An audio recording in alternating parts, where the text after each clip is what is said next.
Good evening. It is Tuesday, April 5th, and welcome to the Positional Sports Talk Show post, live streaming on Facebook Live, Twitch, and our Positional Sports Talk Show YouTube channel. We are a sports talk show made for the fans, from the perspective of fans, presented by lifelong sports fans. We will provide our opinions, positions on the hottest topics of sports this evening. My name is Big Reg. We got a full house today. Everybody, really. And Jay Wills. Hey, Jay Wills, think about your partner. Keep handling your family business, and we'll see you when we see you. But J3's in the building. What's going on, J3? What's up, Big Reg? What's up, fellas? How y'all doing? What's up, J3? Yay. The professor's in the building, rocking that pretty Carolina blue. Yeah, what's up, fellas? Y'all know I'm still hurting in my heart from last night, but Carolina Nation, stand up. We gonna be all right. Praise the Lord. Let's go. We got Ed in the house. What's going on, partner? I'm good, man. I'm in recovery, but I'm good. Hope everything good to see all the nice faces here. Let's do this. And last but definitely not least, Sense is in the pot. What's going on, partner? How you feeling this evening? I'm feeling good, man. Great to be here with you guys talking some sports. As you can see, the Lakers thing is in the far distance. I'm moving to I figured I'd give it a break for a minute. You know, tonight's a crucial night, and it's probably going to be a sad one, but ready to talk some sports with y'all. Let's go. Well, we definitely going to hit that a little later. So we're going to do some quick hits. We got to talk about the men's and women's Final Four. Then we're going to get into the NBA. The professor's going to bless us with some post takes this evening. Then, of course, our final post of the evening. So, as always, we appreciate you tuning in. Please sit back and relax. Enjoy post on the Positional Sports Talk Show channel. Man, if you're a sports fan, I mean, last weekend was good with the NCAA tournament and all that and basketball. But if you into other sports, man, this weekend's going to be crazy. First, if you're into combat sports, you got two options. If you're into the sweet science, the men that just use their hands, you got 3 boxing card options on 3 different networks that you can catch this weekend. On Saturday, first, you got the IBF and WBO women's junior lightweight titleist Michaela Meyer, one of America's best female boxers out there. She takes on Jennifer Hahn on ESPN Plus.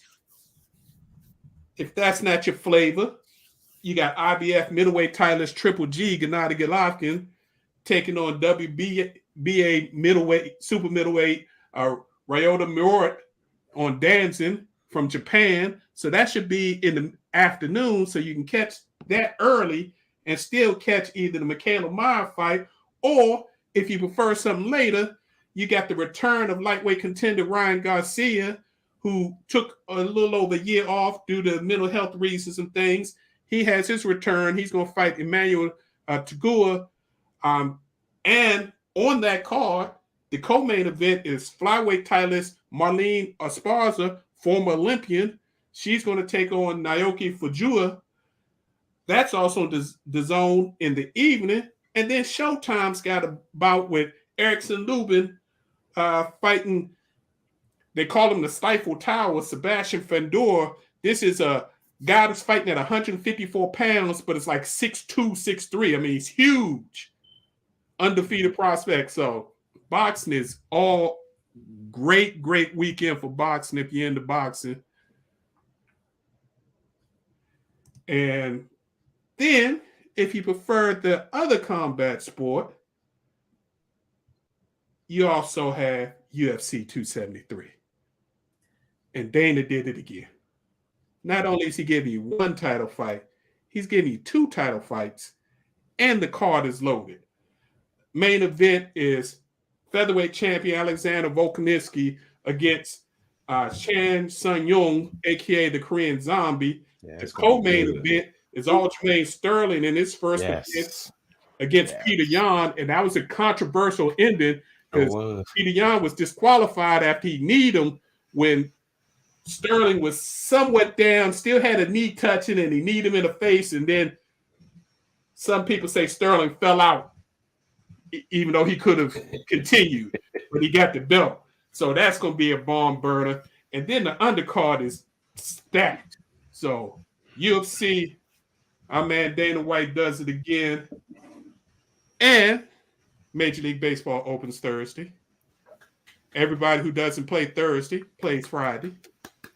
So you got the boys of spring back in town.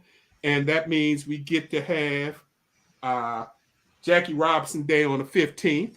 Yes. Which is great. And to add on top of all that, the unofficial sports start of spring, a tradition like no other. The Masters. And not only is it the Masters, which is enough. Tiger has been there practicing every day. I know we talked about it a little bit, and I was a little concerned. He says, as long as nothing happens, he's going to tee it up. So the return of Tiger after 14 months after that horrific accident almost took his life. Fellas, what a weekend. Yeah, you got it. What a time to be alive. What a time to be alive. So Big Reg, let me ask you this. Do you think Tiger's actually ready? I mean, even though he said he was going to walk the course and he's going to go through it, do you think mentally he's ready besides physically? Mentally, I think he's definitely can play. Mm-hmm. I think the physical is the problem. I don't know about y'all. The little clips that they've shown on TV of him walking when he's walking downhill scare me. Mm-hmm. And just like we getting rain, they getting rain there today. That means that course is going to be slippery. Mm-hmm. That's going to make the course soft. And you know how it is walking on grass and it's soft, and sometimes you kind of lose your balance a little bit. Mm-hmm. So that's what concerns me. But like I said last week, if that's what he wants to do, God bless him. And is it a requirement to walk it? Yeah, you have to walk. No, yeah, not in professional, not in the pros. Yeah, and plus, like just hearing him in the press conference earlier today, he looks calm, he looks ready, and they also say he looked good in practice. So I'm excited to see it.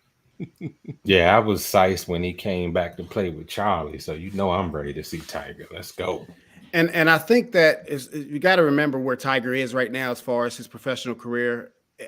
Right now, Tiger doesn't have to play any, all these tournaments like, early on.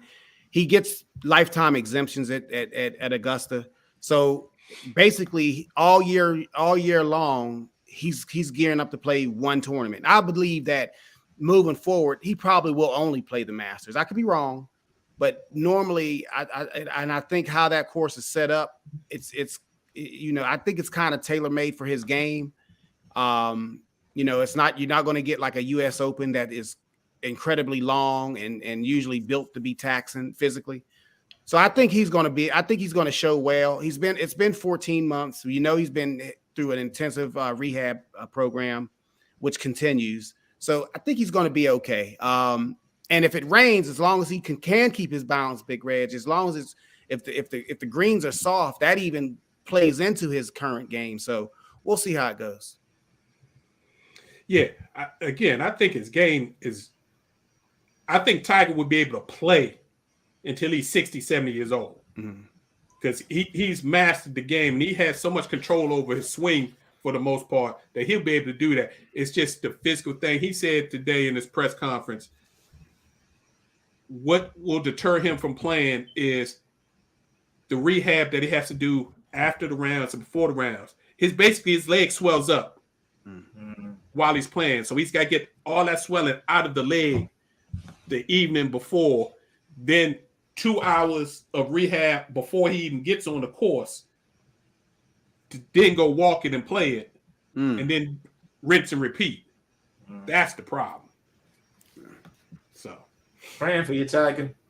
Yeah, again, it'd be good to see him out there. If he just plays 3 holes and say, you know what, it's too much, that's fine. But I do think if he can get through this, even if he doesn't make the cut but gets through the 2 rounds, I think Tiger will, from this point on, as long as he thinks he can be competitive, will probably play 6 to 8 tournaments a year. and they'll all be playing around the 4 majors. Mm. He'll play the 4 majors, and he'll probably play one tournament before each major, kind of just to prep his game for tournament style golf. But you won't see him like you used to see him, where we play 15, 18 times, 20 times a year. So let me ask y'all this real quick before we move on. Do you think he catches Jack ultimately? No. So he's at what, 15 right now? Yeah, he's got 15. 3 more majors. That's not happening. No. I don't see it. That still don't mean he's not the greatest golfer though. True. Because it was a different time. It was less people Right. that you have to compete against. Absolutely. Yeah, because Michael Jordan doesn't have the most rings, but most people consider him the greatest basketball player ever.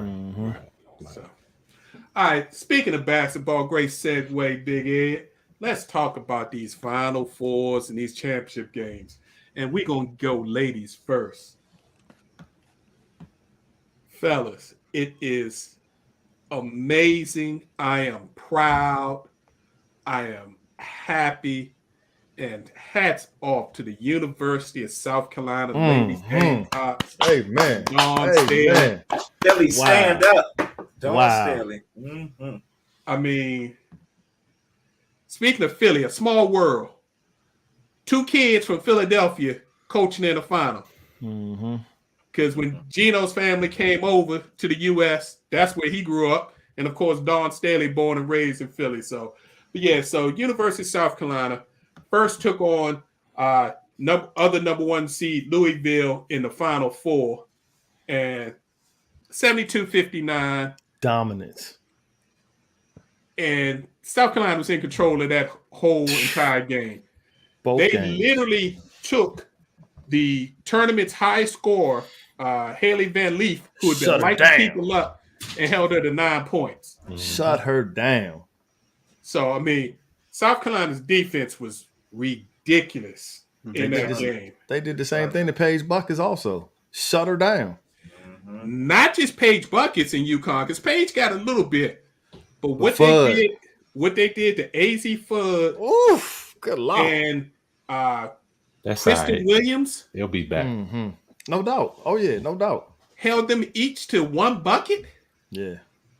So when people were criticizing South Carolina all year about their offense, and sometimes their offense looked a little shaky, their defense was stifling. But you gotta give shout outs to Boston because she dominated. She dominated the boards and on offense and defense. It was like no contest. And she won the Wooden Award, so salute to her. Not just the Wooden Award. She won the Wooden, the Women's National Association basketball coaches, the AP, all the awards. She was Wooden Offense Player of the Year and Defensive Player of the Year. And we definitely gotta give some love to Henderson because boy, she was shooting her lights out. Yeah, man, this Final Four could be the next 2. Yeah, I mean, all 4 of these teams that win this Final Four could win it all every year. I agree. The one team that really loses a bunch of players is Stanford, because Stanford lose the twin sisters, and they lose Russ's sister, so they're losing 3 players out of their starting 5. But they still have, I think, the best all-around player in the game in Haley Jones, who rightfully somebody said on national TV, she's the Draymond Green of women's college basketball. She's a 6'2", 6'3" forward that's playing point guard for Stanford and running things and controlling things. Right. So Stanford's going to be an issue as far as coming back. Right. And Louisville graduates 4 of their players, but their coach does great recruiting. He's actually an ex-Maryland Terps assistant. He was on Brenda Friese's national championship team, and then he got the Louisville job. Yeah. So, but look, fellas, I still have a problem though. How come Dawn Staley still isn't getting the credit that's due her? She's still not getting that press. She's still not getting those accolades. It's almost like, what do you have to do? She's one of the most accomplished former players as well as coaches to ever strap it up. And I just don't feel like she's still getting her just due. I mean, well, Well, Yeah. We've chronicled Don Staley's greatness on this show before. I think Big Reg brought it up one time, Right. and really laid it out. But and hats off to South Carolina and Dawn Staley and the program that she's built. The recruiting classes that she's had recently seems to suggest that they're not going anywhere anytime soon. They just re-upped her for a nice extension, so obviously she's good financially. So anyway, getting back to my point, I think that her time will come, because if you look on the opposing side, who she faced that Sunday, Gino up in UConn, he's won the most national championships of any basketball coach in college basketball when you combine females and males, and yeah, he gets his due, but I mean, really, does he really get his due? I mean, to be considered like the greatest? I mean, he's had far more success than Coach K, but I've never seen him. We're talking about the women's game, though. I'm just saying. So that's where Ed's going. He's not on the same level as that was my point. That's the issue. But that was my point. My point was, and you got me on that. Right. My point was, it's women's basketball, and until, I mean, we have to just understand and put it in proper context where they just don't get the credit they rightfully deserve. I mean, there's no player, as you pointed out, Professor, there's no player / coach that has ever had as much accomplishments as Dawn. I mean, when you combine not only her coaching career now, but she's really just she's just getting started. She's 51 years old. Yeah. She got 20 more years strong to do her thing in coaching. Easy. So I think that I think people inside the sporting ranks understand her greatness. But I think for as far as like the popularity and the mainstream success that she rightfully deserves, not in 10 years, but now, she's just, it's just the world, I guess, the society or the world we live in, so to speak. I'll add this, and I'll slightly disagree. I'll say, like, she is, like, while it's not being on a scale of a, say, Pat Summitt or like a Kim Mulkey or any of those coaches, she's still getting her flowers just by doing what she's doing right now. Stay low, keep firing, and it's going to come. It's coming by recognition. It's coming by extension. It's coming by recruiting, because a lot of players are going to want to come to South Carolina. So just keep doing what you're doing, and it's going to come. It's going to come. Yeah. The word is winning. Keep winning, and they will come. It's a men's basketball, women's basketball thing. Let's look at it. The highest paid women's basketball coach is Gino Auriemma at UConn. He makes $3 million a year. Coach K makes almost $10 million a year. There you go. Wow. More championships. Wow. Did more for the game. If you really want to look at both of them are Olympic gold winning coaches, because Auriemma was coaching the women's team that actually has a longer trail of winning consistent gold medals than the men's team. And he turned it over to Dawn Staley, who was an assistant on his last Olympic team. So, I mean, it is what it is. Until investment is put into women's sports in general, especially women's basketball, and the fallacy that women's basketball doesn't make money, the highest ratings all year ever for women's basketball were this year. And why was that? They put it on TV. Yeah. ESPN put it on TV, and they said, "Oh wow, these girls can play." What? How about that? So, but we all know equality pay is an issue. It's not just in sports; it's in the world. So until we get that fixed, then it's going to always be that way. But going back to South Carolina, their junior class, which includes the Player of the Year, Leah Boston, she's only a junior. They returned 4 members of that class to next year's team, and that was the #1 recruiting class. Her freshman class this year, which nobody in the freshman class paid more than 13 minutes a game, was the #1 recruiting class this year, and the class she's got coming in. That's right. Is one of the top 3 classes behind it. Right. So yeah, and to that point, exactly. that's why we talked about looking into Freeze's Maryland program, because the players that come to South Carolina are buying in that they were all Americans or all McDonald's, whatever, coming into college. They are just sitting, they're accepting their fate because they know that winning, like you said, is going to keep coming, and they're buying into what Coach Staley is really selling at South Carolina.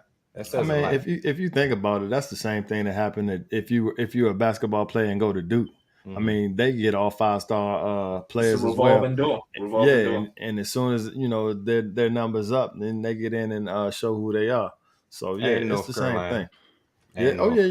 North Carolina, no doubt. How dare I let Duke outshine the Tar Heels? All right, but carry on, fellas. Yeah, but congratulations. South Carolina became only the 8th program in women's basketball to have multiple championships, and more coming.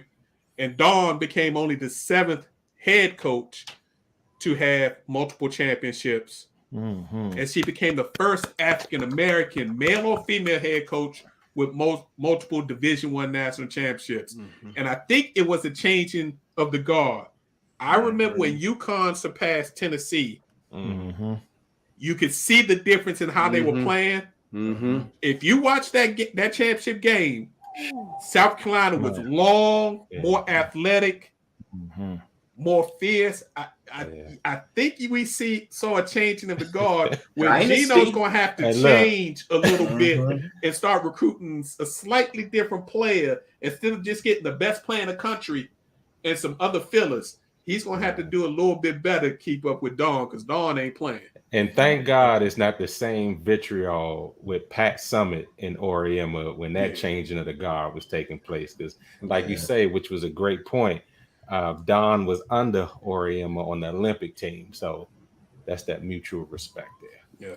Also, shout out to the South Carolina team for playing both ends of the court. Oh my goodness. I mean, it was just remarkable to see the way they played both ends all game long. There was no let up. None.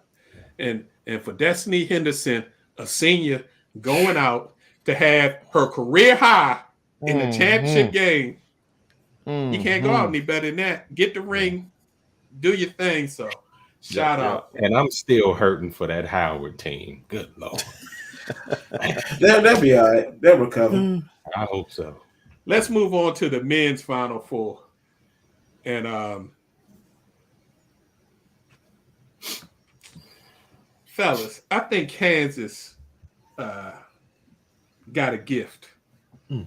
They took on a Villanova team that was missing arguably their best player. And then they take on the North Carolina team that their best player came into the game with a sprained ankle. Re-sprained it in the last minute of the game where Carolina had taken a 1-point lead. And he still gave them 15 and 15. Baycott was balling on a sprained ankle. You can see he was bothering him because he couldn't jump. He could barely move, but he gave them all that work they wanted. So I think Kansas is good, but I think things just fell perfectly for them. And as Ed always says, battle of attrition. Battle of attrition. That's it. That is so true. Yeah, I definitely ain't see that one coming. I was all prepared to say, first of all, when Villanova got beat, that was the only team that I had left. And when they got beat, I was like, well, I pretty much, figured out that the Kansas. I actually picked Kansas to win after they beat Villanova, because I just thought they were deep, they were mature, meaning that very few freshmen played. I just saw Kansas I just didn't see Duke or Carolina beating them. Now I did give Carolina a better chance to beat them than I would have given Duke to beat them because of Carolina's experience. I don't believe Carolina did you would know this, Professor. Did Carolina have any freshmen that played a significant role last night? Right. Nope. So I thought Carolina would stand a better chance, but I just felt that Bill Self was due. So but they were down. Carolina had them. They were up by 15. 15 points. So, and that was at half. So I'm like, well, so I wanted to say, I wanted to say Carolina, injuries might have played a part in it, but I don't think there's an excuse to blow a 15-point lead.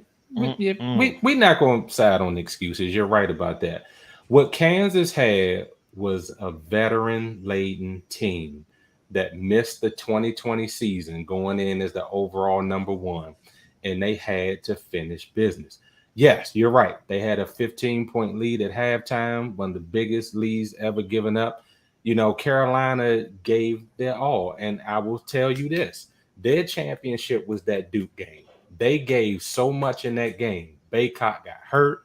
Love ended up getting hurt at the end of the championship game. You could clearly see it. But even still, Manick didn't have his best game. Love didn't have his best game. Davis didn't have his best game. So they tried to put too much on Baycott, who to me is the Draymond Green of that team, holding them together, and they played off of sheer emotion. Now, they'll be back. So it hurt. It stung. Just like when they lost to Villanova off that last shot, the next year they came back, they won it all. So I'm looking for them to do that next year. I think it was a hard-fought victory. McCormick is a beast. He was the one that was scaring me this entire time coming into it because I knew he was going to make the difference. When they had him in foul trouble early, I was like, okay, keep that big man out of there. Because even though Armando Baycott was still doing his thing, I felt that if it came down to the end of the game, which it did, he made those two last buckets that put them over the top for the win. And I was like, daggone it, if I couldn't have predicted a better ending for Kansas in this game. They won it. They took that game and they won it. That guard with the little hair hanging in his eyes, he hit some big-time three-pointers down the stretch. They took the game. I mean, hats off to him. I don't have a problem with Kansas. Only one I hate is Danny Manning. Can't stand him. But the truth, Paul Pierce was there. They got it. Can't say nothing more. Veteran team. Kansas guards won in that game because they took North Carolina's guards out of that game in the second half. They forced them into a bunch of bad shots and kept turning them over. Yep. And I think that was the biggest difference. But I also think if Baycott was healthy, fully healthy, I think he'd have had. And I'm gonna tell you this: Puff Johnson gonna be like his brother. I'm telling you, he came in there on fire. Matter of fact, he was the one that lit the spark that even had them come back and last to the end of the game. Otherwise, Kansas was going to cruise at the end. But can we give UNC some flowers though? Oh yeah, you have to. You have to. Definitely. And before the championship game, they put their arch rifle out of their misery and sent Coach K home with an L. With an L. Twice in a month. With you, Coach K. That is something else. That was the best thing that happened in the entire tournament. So, I mean, Hubert Davis got him twice. Yes. Closed down his own building. Get out of here. And then kicked him out of his fairy tale of winning the national championship and leaving. So that's right. Hubert's got some growing to do as a coach. Yeah. It was his only first year. I think he could have possibly called a timeout or two to try to slow momentum down in the second half. But that's learning stuff. As long as he can keep the recruiting coming to Carolina, which shouldn't be a problem because it's still Carolina, they're gonna be back. That's not a problem. Money. I got a question for the group. So last night I mentioned it in a few seconds ago, but I noticed something about both of those teams.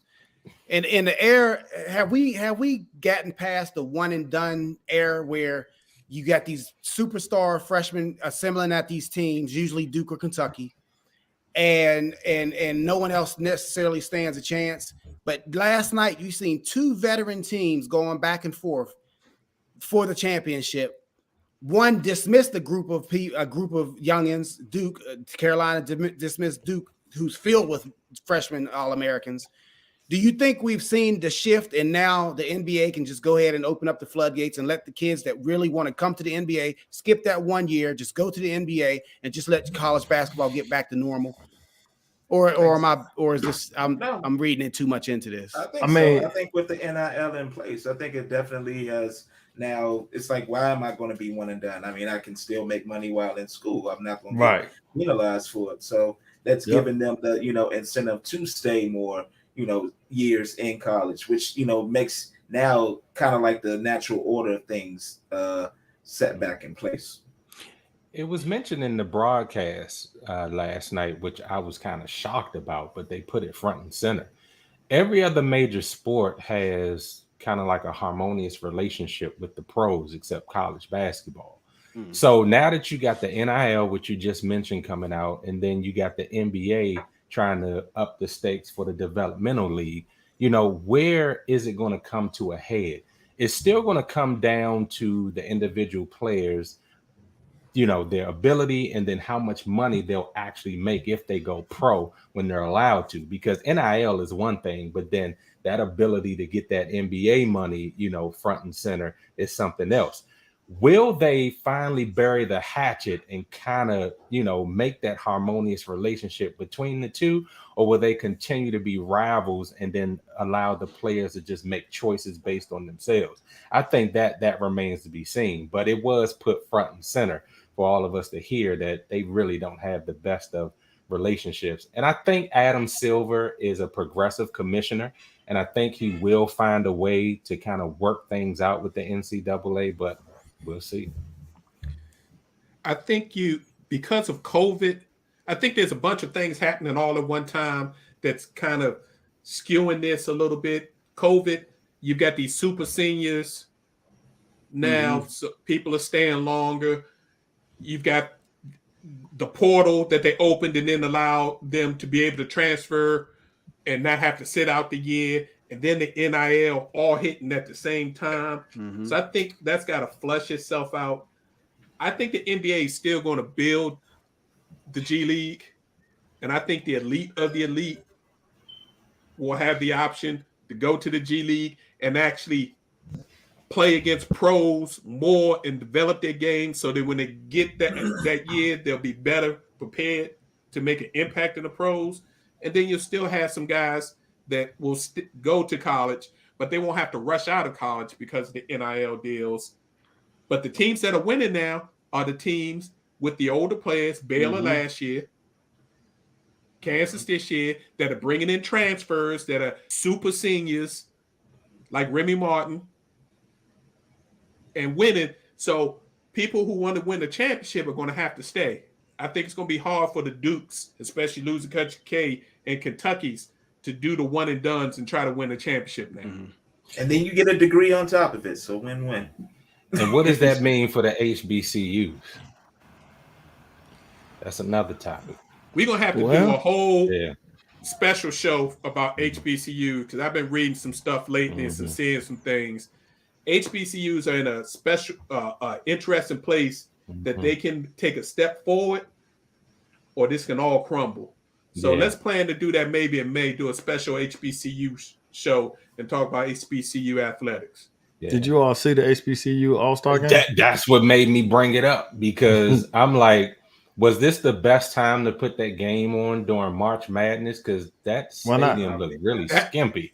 That's the reason for them doing it because they know they've got odds there. Right. And to have a major network who's already in town, I think there needs to be some tweaks. They should let them guys play at the regular arena. Yes.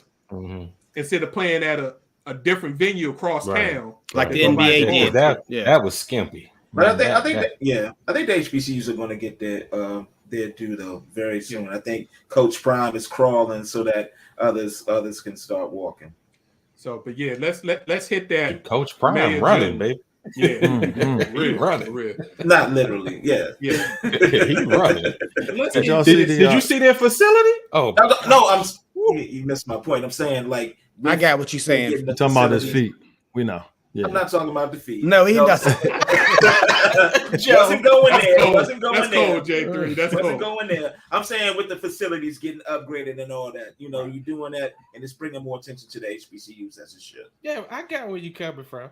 Totally. Yeah. And shout out to Kenny Anderson. Did you know that he was the head coach for Fisk University? No, I didn't know that. Not Yeah, before, he's the not basketball- before Saturday. Or Right. Sunday. I would suggest that everybody who's interested in HBCUs and all that, Bomani Jones, who's Clock Atlanta. ESPN contributor, he has a new show on HBO called Game Theory. Unfiltered.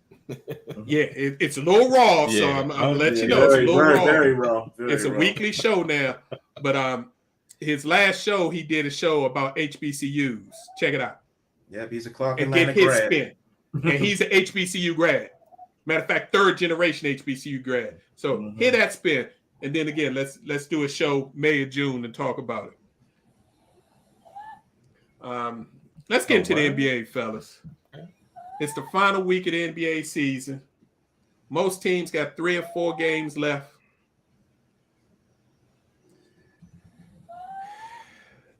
I'm sorry, Sense. Your boys got 4 games left. They in the 11th seed. In order for them to make the playoffs, they literally have to win at least 3 of their last 4 games, and LeBron's not playing tonight. And of course, they're playing Phoenix, who ain't gonna give me any slack. And they have to have San Antonio lose all 4 games. So any combination of 2 Laker losses, San Antonio wins, or a combination above, and the Lakers are eliminated from the playoffs. I think that ends tonight. To be perfectly I'm honest sorry. with you, it ends tonight. I mean, they're not winning this game, and if they lose this game, they're automatically eliminated. If the Spurs beat the Nuggets, they're eliminated. But I think the form is gonna happen, and I mean, just rebuild for next season. I ain't got no more. That's all I got. Okay. All right, so let's talk about something that one of your Lakers can possibly do. The scoring title. It's coming down to, I think it's going to come down to the last game and who allows their Come player on, Prof. Stop, man. to go off. I mean, LeBron is leading the league in scoring at 30.3, and Embiid's right on his tail at 30.2, and Giannis has picked up his game 30.1. The trick, though, is you got to play 70% of the 82-game series. Yeah. So LeBron is not playing tonight. Got to play those LeBron's last only 2. got 56 games played. He's got to play 2 more games. Yeah. So does LeBron hold on to that scoring title? Yeah, he's got to. I mean, Yeah. Y'all Go ahead, think Sense. I'm sorry. Go ahead. I say he's got to. I mean, you got to go out with some sort of positive, and the scoring title is it. I mean, frankly, he's been the only one playing. Actually, I don't know what the hell's been going on with this team. I mean, it's Westbrook. We ain't know. Like, y'all knew he was going to be this bad. I didn't know he was going to be this bad. Like, and he's coming back. Like, can I have 2 minutes just to speak on that? Like, so. No, I didn't know he was going and he's coming back, so he's got to have a come to Jesus, Michael Jackson man in the mirror moment. Like, he's got to play better. You got AD coming back, you got Braun coming back. Everybody else, bring back Younger at least. Like, Younger who can play defense. Vogel's got to go. Rob Pelinka's got to go too, but I doubt he goes because he got that Kobe thing tugging on Jeannie's heartstrings, so I don't think she's gonna let him go. And they gotta blow it up and start from scratch, man. I mean, like, not you got your 3 core, but you got to start everything else from scratch. I see. Since here's the thing, I think I'm the only one in America that doesn't blame Westbrook for this.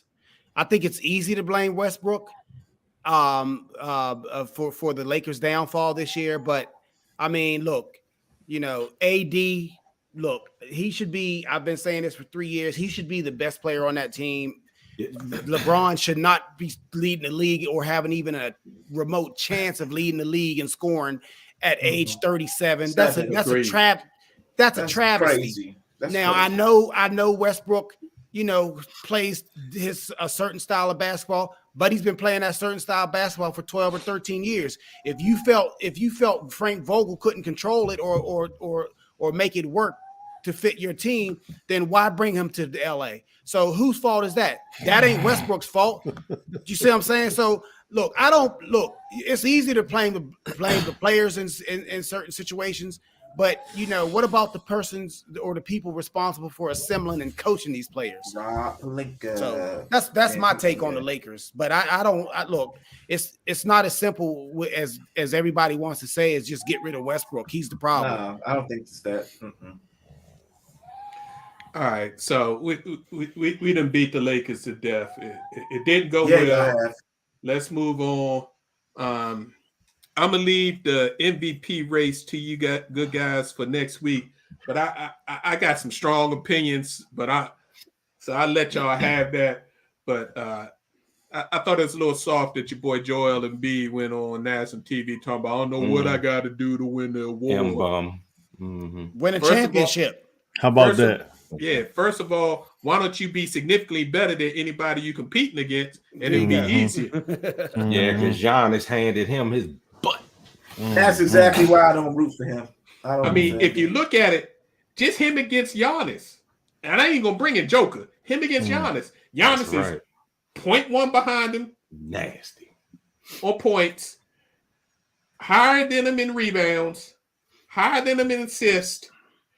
Obviously, more important to his team on offense and defense. Giannis will probably be, if not the defensive player of the year again, he's definitely going to be first team defense.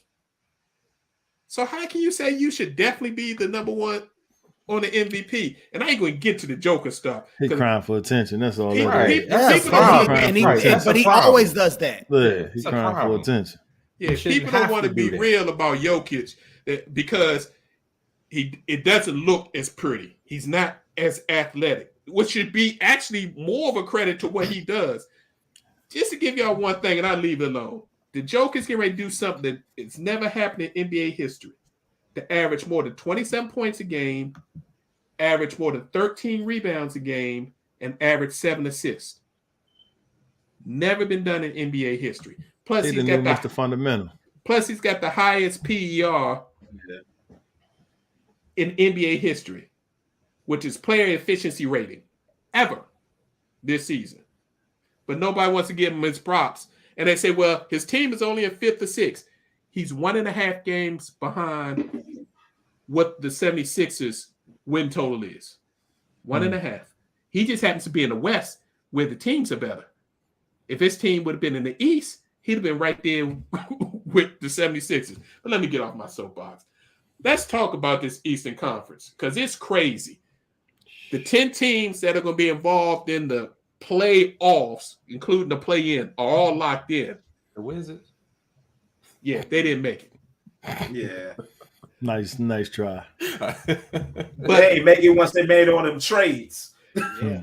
The difference between 2nd place and 8th place is very tight. It looks like the Heat, who are currently 2 games up over the Celtics, are going to get unless the Heat fall apart in their last 4 games, they should probably end up with the 1st seed. But 2, 3, and 4 are a half a game apart. So that could end up anyway. Where Brooklyn at? I think they're like 10, right? Brooklyn 8. Yeah, Brooklyn 8 right now. So that means they would have to play in that 7-8 game. Just don't sleep on them. Don't sleep on them. Oh, that's right. I forgot they fell back. They had gone to 8th and then they lost. They 10th. Yeah, I thought they were. So they're in the play-in. They're in the play-in, but they're only a game behind the Hawks and tied with the Hornets. So a game swings that between the Bucks 8 had and to 10. serve them up over the weekend. So the Hawks, the Hornets, and the Nets are all battling for who's going to be 8th, 9th, or 10th. And it looks like the Cavs will end up 7th and have to play whoever ends up in the 8th. But wouldn't it be nice if the Nets ended up in the 7-8 seed and they won and they ended up playing the 76ers in the first round? That'd be Would Ben nice. playing? That's they shut Ben down for the year, so Philly wouldn't want to the see drama that we wanted if that happens. Did they shut him down for the year or just to play? They shut him down. It finally okay. I knew they shut him down for the regular season. I didn't know if they announced the playoffs, but yeah, okay. He won his money right now. But you know? Ben going He after won that his money. $20 million that the 76ers still got in escrow. I still think that Brooklyn should have a good opportunity to come out, at least get to the finals, because you think about it. They now have Kyrie for the full time for the rest of the way, unless he gets hurt, which we know that's iffy. They have Durant too. Durant. I think they have enough. Yeah. I think they have enough to at least get through. Which finals? Eastern Conference Finals or Finals? Eastern Conference. Okay. I was about to say Eastern Conference. No, I think as long as Giannis is healthy, probably Milwaukee probably has to be considered the favorite to get to the finals.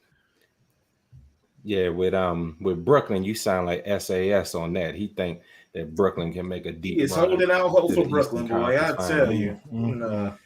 you. Can we be real for the folks, fellas? Of course. Brooklyn with KD and Kyrie in the game or one game over 500. Wow. It ain't happening, Captain. Wow. One game Finals over ain't 500 happening. when both of them play this. Because they don't have a supporting cast. They don't play good enough defense all the time. They I got think rid of all gonna their play supporting better. cast. So it's gonna be tough for Brooklyn to do that.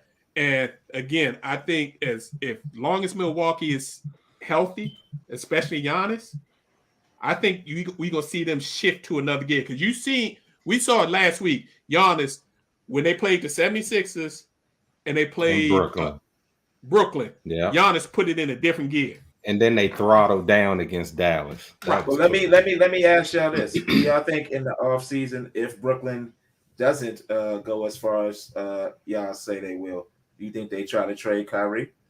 No, because they just need a coach. Nah, because KD want him there. Yeah, KD wants him there. Coach. I expect Kyrie to sign a long-term deal in the offseason because KD wants it. Okay, do you think they fire Nash? Man, they need a coach, and I think Ben gonna be straight next year. I really do. Nash could be in trouble if they lose in the first round. Well, if they lose in the play-in or lose in the first round, Nash could be in real trouble. Well, he shouldn't have had the job in the first place. Let's be honest. He's never had any. I can't recall him ever being a coach anywhere before. Nah, he shouldn't have been the coach in the first place. So let's not. Well, you know what that's about. Well, yeah. I think they were hoping that they could get like a Steve Nash. I mean, Steve Kerr. Steve Kerr. I think he ain't going nowhere. Well, no. I think they was hoping that same scenario similar would happen in Brooklyn that happened in Golden State. But Golden State had more talent. Should have had Mark Jackson there first. And Kerr came up under two of the greatest coaches of all time. That part. And Kerr spent time in the front office, so he understood how to build a team as well. So it's interesting. Let's talk about the Western Conference. And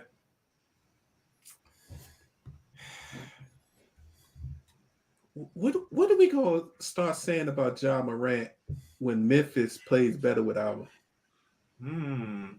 This didn't just happen now. When he was hurt around Christmas and missed a bunch of time, Memphis, I think, only lost one game. And now they're doing the same thing. I think that more so speaks to their culture. Like that's that next man up mentality. Absolutely. Absolutely. Their culture. It's not on him when they lose the game. He gives it their all. I understand, but it seems like the team plays more team ball when he's not there, and everybody gets involved. So this is a hard. It's like something crazy going on because I was thinking about this weekend actually, and I was like, it's something that really can not necessarily can be explained. But if you look at if you hear this, if you pay attention to the team and hear the scuttlebutt coming out of Memphis, it seems like everyone's on board with Ja. So Mhm. usually when you have like this diva superstar, so to speak, on a team, and he's away or what have you, you start hearing about some friction. And look, we play better without him. But you're not hearing that You out don't of hear that in you don't Memphis, hear that no. out of Memphis. So I'm like, the proof is in the pudding. You are what your record it says you are, and like you say, Big Reg, it's clear. And they're even talking about it on a national level as far as, well, look at this record that they have without him, versus with him. There's zero drop off, and they actually gain wins. But you don't hear any of the players saying anything friction, bad I about know. him. So I don't know what's going on. Hey, I want some scuttlebutt.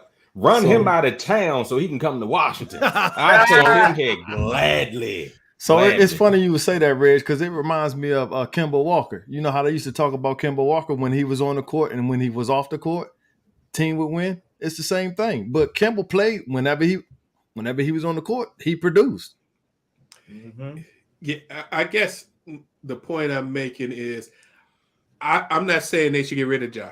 I think Ja needs to reevaluate his game and slightly modify it, because he doesn't have to score 30. But he doesn't force his shots. He only takes them when he's open. Exactly. But he's still ball dominant. Right. The ball moves. That's what I was going to say. The ball moves when he's not playing, and everybody touches the ball versus him being ball dominant. He still gets up 7-8 assists. I'm not saying that, but I think he just needs to tweak the game a little bit, because if he does that, I think they got a shot at winning the championship. He got a lot more Russell Westbrook in him than I think we give him credit for. Like, I agree with you. If he can tweak it, if he can tweak it, you're absolutely right. Question is, can he? Or does he want to? Or does the team want him to? You got to keep that in mind too. Exactly. And that comes down to coaching. Right. Coaching. What is the scheme for? Yeah, but as a great player, I think you need to realize, because the coach is going to cater to you, because they know he's the star. He's the box office. So as the player, I'm just hoping he just, for the betterment of the team to win titles, that he realizes I ain't got to do all this all the time. I got some bona fide young dogs that are ready to play. And I see it every night when I'm not playing, that they still getting it done. No joke. Well, here's the test. We get ready to find out very shortly, because usually when you get deep in the playoffs, you need that superstar. You need that superstar to stand up. And you need a wingman, you need a big man. Right. No matter how team oriented you are, there's going to come a point in the playoffs when your lead dog is going to have to play like a lead dog. And I'm not disrespecting anybody by calling him a dog, right? But you're going to need that man to step up and play superstar ball in critical situations in the playoffs. So we're getting ready to find out. AKA Devin Booker. AKA Devin Booker. Yeah, and one last a team that I think like we should definitely keep an eye on as far as making noise in the playoffs is Dallas. Dallas is definitely Luka. Yeah. Yep. And shout out to J Kidd, who took that dumpster fire, made some moves, got Porzingis out of there, and they playing the best basketball they've ever played, and actually playing defense. Actually got Luka playing defense. What could have been? What could have been? What could have been? What could have been? Don't say nothing since I know it. What could have been? We are running short in time, and we definitely cannot miss out on the opportunity to get our post takes from the professor today. So, Professor, are you ready to hit us, bless us with your takes? Sure, I'm ready. Yep. Did we get everything out of us? Because I know this was a charged show tonight, so I just want to make sure we good. All right. So, welcome to Post Takes for this week. Now, I'm going to give y'all a little treat, and you probably saw me hinting to it with my background. If you knew anything about sports entertainment, you know this past weekend was a 2-day extravaganza from the WWE known as Wrestlemania. So WrestleMania 38 recap, here we come. Yes, we have just completed one of the most electrifying and exciting nights in sports history. WWE WrestleMania always delivers. The WWE Hall of Fame just got a bit larger and more special. two of the most infamous, dangerous, and feared men on the planet got their just rewards. Van Vader and The Undertaker. Although Vader left us too soon, his son and wife got to induct him posthumously. The dead man was gracious and classy. Of note, one of the greatest tag teams of all time and brothers, Scott and Rick Steiner, were also inducted. Great job for the WWE recognizing the greatest from all rival wrestling companies of the past. Now to the action over the two-day extravaganza. We start with the ladies. Oh my, EST Bianca Belair is the new Raw Women's Champion. She defeated Becky Lynch in a very entertaining contest. This acrobatic phenom has risen to the top of the women's ranks and does not look to slow down. The grudge match between Rick's princess, Charlotte Flair, and rumbling Ronda Rousey did not go as planned for the former UFC champion. This was a classic back and forth match. We can never get away from the entertainment aspect of this sport because Rousey could have easily submitted Flair if this were a pure match. In fact, she did submit Flair. But of course, the referee was knocked woozy from an inadvertent spear by Flair. We know the deal, wink, wink. Flair is her last name, and she walked away with a narrow victory. In tag team action, Naomi and Sasha Banks versus Liv Morgan and Rhea Ripley versus Shayna Baszler and Natalya versus Queen Zelina and Carmella. Yep, you got it. A fatal four-way match for the women's tag team titles. Naomi and Sasha Banks did their thing and are the new world's tag team women's champions. Great teamwork, ladies. The American Nightmare, Cody Rhodes, continued the nightmare for Seth Rollins as he continued to plummet as a top foe in the WWE.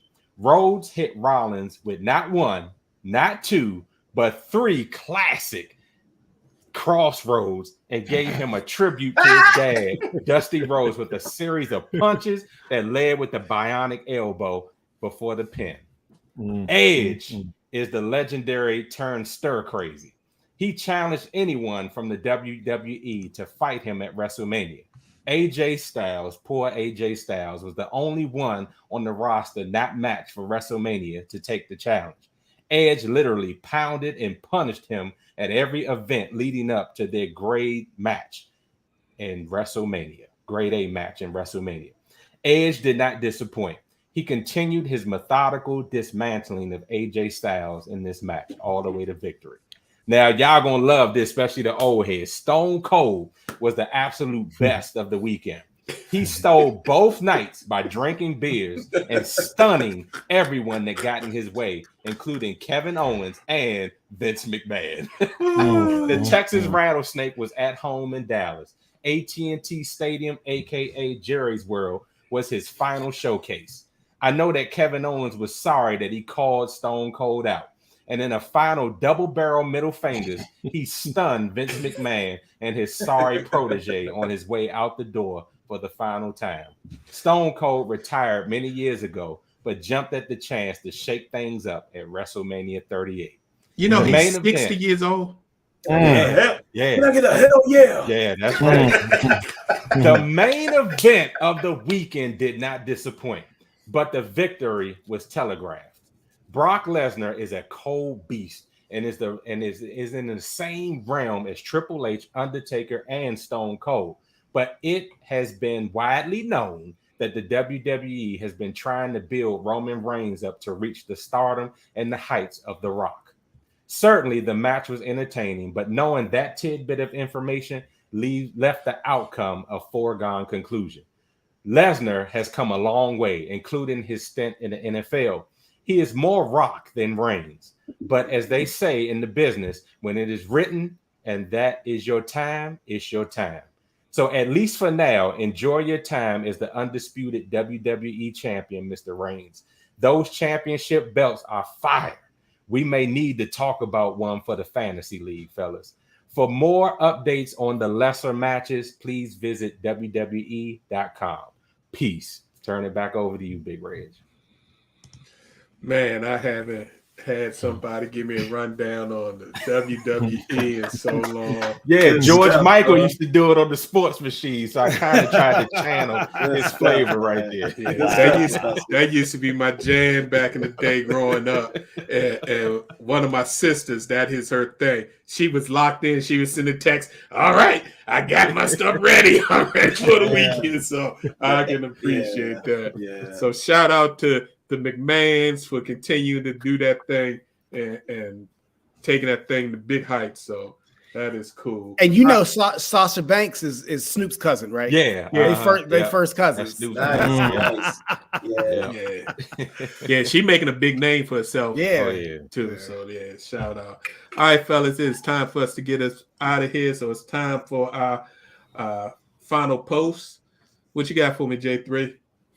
I want to give a shout out to all the DMV volleyball players, whether it's high school or whether it's college. You all don't get the recognition that you should, and we're going to do something about that. All righty. Professor J, I think you got two things for us. Your final post, but I think you also have a special announcement for us. Oh yeah, I'll let my final post be that announcement because I know I'm not going to steal Sense's thunder because I know what his will probably be. So we want to let the masses know that we have designed some new paraphernalia for posts, and for the first time ever, we're going to make it open to the general public. So check out our Facebook page and all our social media outlets in the coming days. I will give you some pictures of what that paraphernalia looks like. It's fire. I'm just letting y'all know now, but we definitely want to reward you guys for all of your support by giving you some nice looking clothing to wear and to represent posts out there with the general public. So stay tuned for that. It is coming. And just so I give that segue to my cousin, we talked a little bit of the furious styles of our family. So I'm going to go ahead and let him wrap that up. Sense, you up? Yeah, in that spirit, just want to give a happy heavenly birthday shout out to my pops. The original JB would have been 67 today. Miss you every day, love you every day. What I wouldn't give for one of them Furious Styles talks right now. But I know you up there celebrating right now and having a ball for my grandmother and the rest of my family. So that's number one. Number two, quick shout out to Terrence Crawford, who was close to signing a 2-fight, $30 million deal with PBC and Al Heyman. And and the first fights negotiated is going to be against Danny Garcia, and the second against Earl Spence Jr. So I'm excited about that. Nice. Good stuff, Sense, and rest in the heavens to your pops. For sure. Ed, you up, brother? Man, I really don't have much. I just want to say I'm glad, thanks for to everybody that tuned in tonight. Thank you for joining us like you always do each week. Thank you guys for showing up as you do each week. Also want to remind everybody to stay healthy. And if you ever looking for an alternative business, wedding planning. True story. There's no budgets involved, and you can just charge whatever you want. Wedding planning. Yep. Hey, let me tell you, Ed got some inside information. Yeah, he is so right. Oh, that is hilarious. I just like to put my final post and say I'm gonna miss you guys. I'm not going away for long, but Big Reg will not be here next week. I am headed across the pond, as they say, to go visit my baby girl and help her move into her new digs and jolly old London. So I'm looking forward to seeing my baby girl. I haven't seen her in 5-6 weeks now. So I will be out of commission, but my brothers will be handling business as usual. So next Tuesday, 7 p.m., show up. They're going to show out. And depending on how jet lag I am, I might be back the following week, but we'll have to play that one by ear. Hey, Big Reg, let us know how that Royale with cheese tastes. I